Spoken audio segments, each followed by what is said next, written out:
Hello! Welcome to Kyle's Meditation. In this video today, in our last part of our tripartite series on YouTube, so this is going to be the Halloween part of things. So, probably this is going to be uploaded on November 1. So, that could be the date of its upload. So today discuss ko what's wrong about Halloween. So why is it that we should stop celebrating it? Even Christians celebrate Halloween.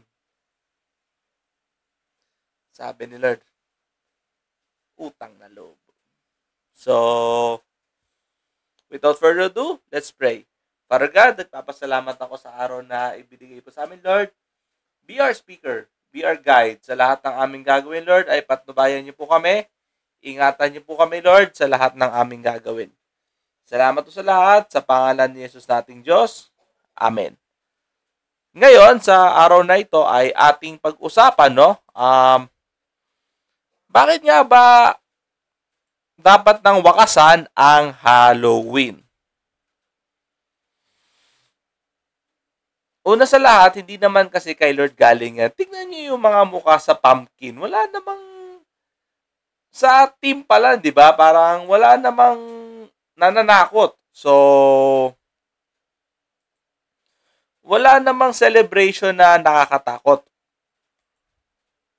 kay Lord, no? So, everything is glorious, everything is majestic. So, kung nakakatakot yan, ay medyo yari tayo dyan. So, medyo mayayari ang ating pananampalataya, medyo mayayari ang ating prinsipyo, lalo na si Lord, especially the Lord is a God of principle and the God of consistency. Pagka nakita niya na, ay, teka muna, parang yari tayo dyan Parang hindi yata akma sa gusto ko yata tong Halloween.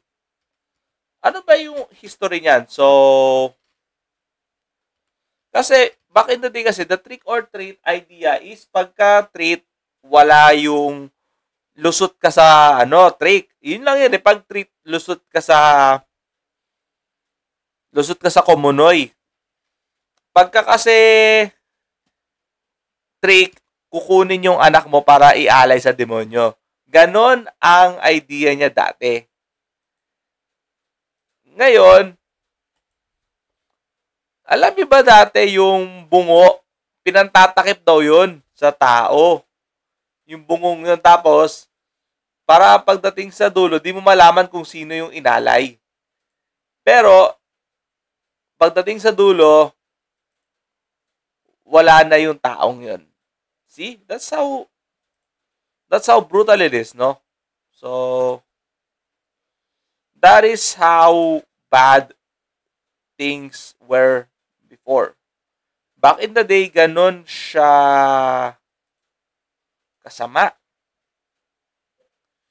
Kaya nagtataka ako, nawala lang yung spiritual pressures niya, nawala yung spiritual hauntings niya, parang ginawang katuwaan, sabi ni Satan, ay medyo pangit yata yung sistema natin. So, nagiging nagiging mas worldly na. O sige, gawin natin iba.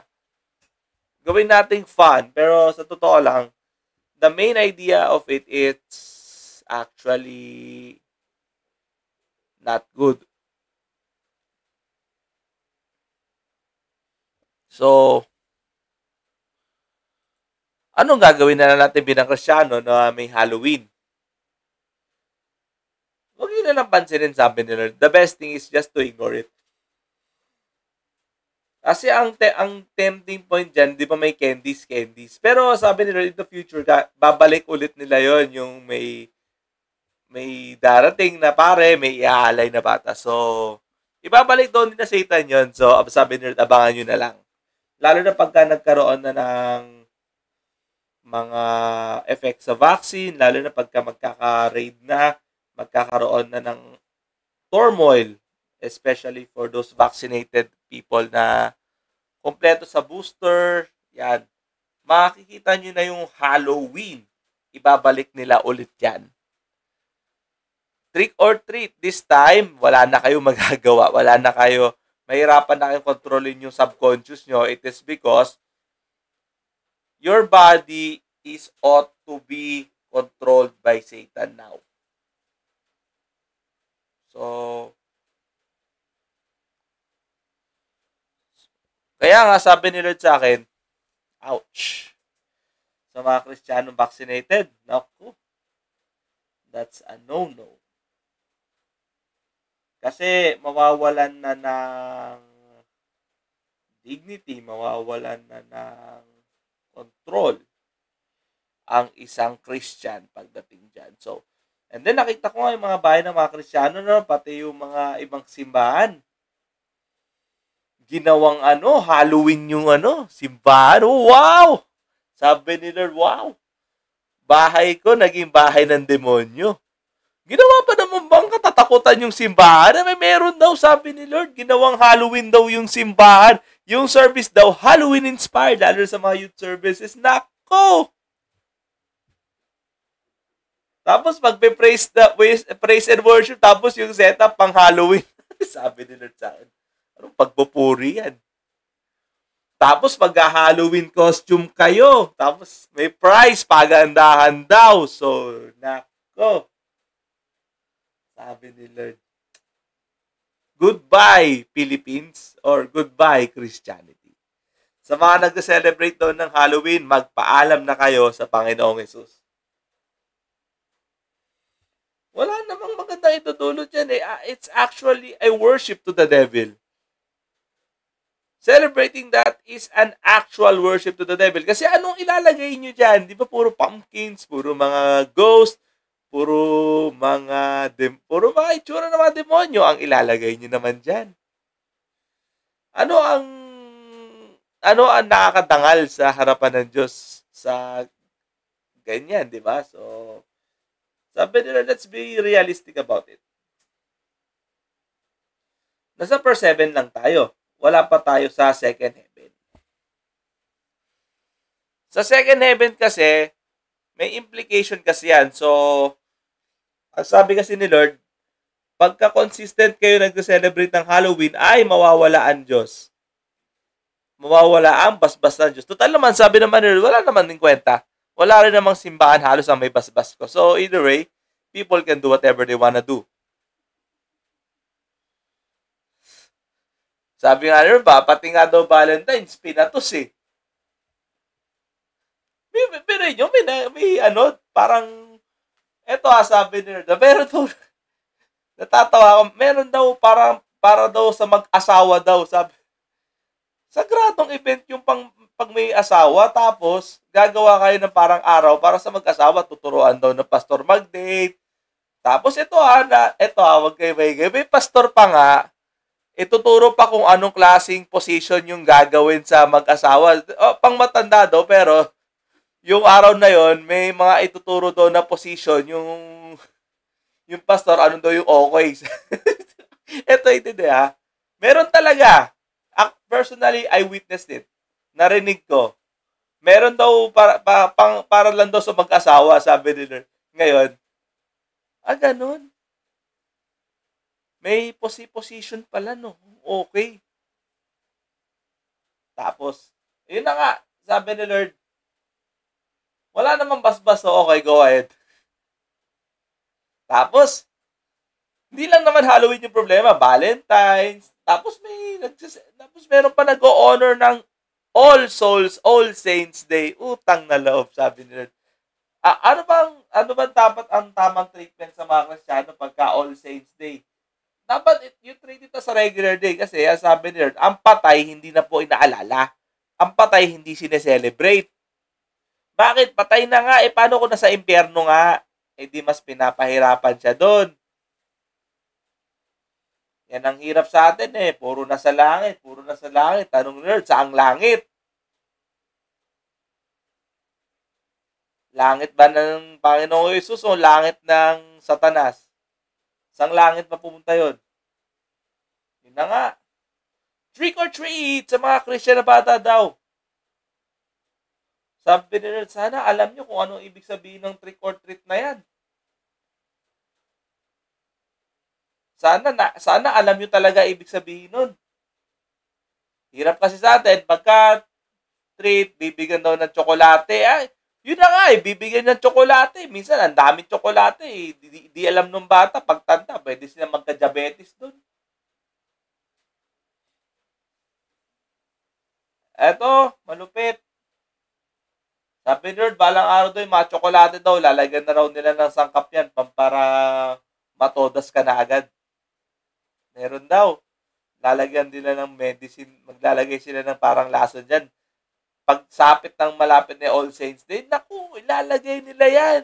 Trick or treat! Lagay mo yung treat. Yung tsokolate, pagkain mo, patay ka na. Abangan nyo, may ganun daw. Kailangan na raw ng mga dugo daw ni Satanas dun sa impyerno. Satan needs you. Oh, kailangan na raw nila ng mga dugo daw para pang mock daw sa Diyos. Kailangan daw fresh daw. Lupit, di ba? Di ba yung mga fruits may fresh? Yan daw sabi, ang ano daw ni Satan doon, we need fresh blood.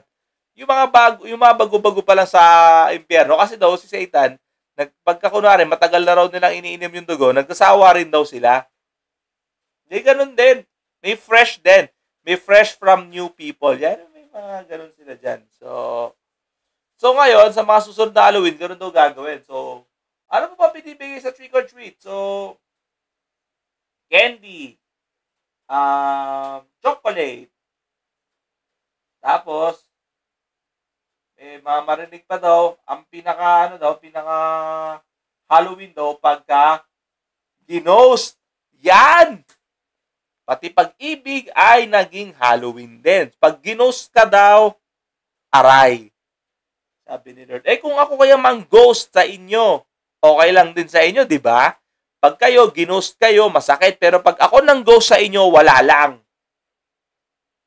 O mga Kristiyano, tamaan sana yung mga tamaan dyan. Hindi kayo natatakot na i-ghost kayo ng Diyos? Makatakot yun, ha? Tingnan mo, pag ginost kayo ng Diyos, diretso na kayo impyerno. I mean, lahat na lang ng festivities meron ng Kristiyano, pansinin nyo. Halloween, Thanksgiving Day. Ay, naku, isa pa yung Thanksgiving Day, utang na loob. Diba? Sa huling video ko.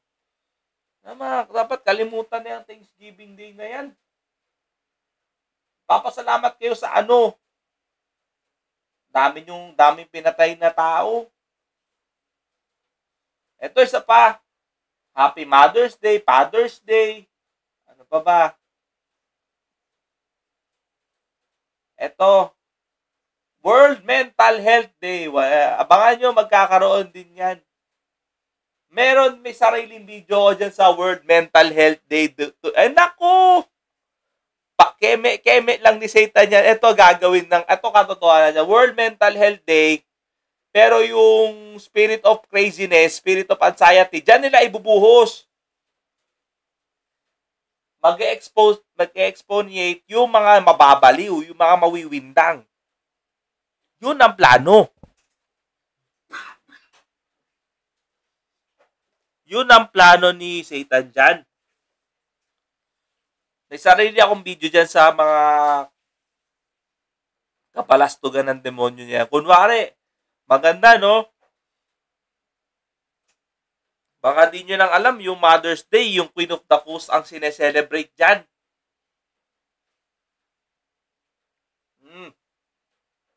Yung Christmas, yung Sun God. Naku, lahat na lang ng event. Diba? Sana all. Samantala, pagtapos sa simbahan, para rin naman kayong pagano. Sabi ng Diyos sa akin. Ayun, yun na nga. Kaya ito sabi nila, pag yung simbahan may pumpkin, May mga mukhang nakakatakot. Next, sorry. May mukhang nakakatakot. Naku, wag na kayo magsimba doon. Tapos pag may bata kayo nakita na Kristiyano na trick or treat, hindi ko na, sige, sakyan naman ni Lord. Anong bibigay nyo? Ano ba magandang ibigay? Kung may trick or treat na bata, sabi ni Lord, mahirap naman payakin yung bata. Bigay kayo ng tracks. Kunwari, pag magsabing trick or treat, bigyan nyo tracks. Tingnan nyo. Makakakita sila ng totoong katatakutan. I-preach nyo yung totoo. Gusto nyo makarinig ng treat? Kwentuhan ko kayo. Yan yung mga magandang mga treat. Yan, yung trick or treat. Isa pa yan. Kwento nyo bakit bawal magka-girlfriend, boyfriend. Yan ang totoong treat. Dalhin nyo sila sa totoo. Yan. So, marami pa. Tapos, lahat na lang ng events. Pati birthday ng pastor. Pati church foundation day daw ng simbahan. Sine-celebrate. Naku! Wala nga kayo nakita sa Bible, sinelebrate ni Lord yung pagiging Diyos niya.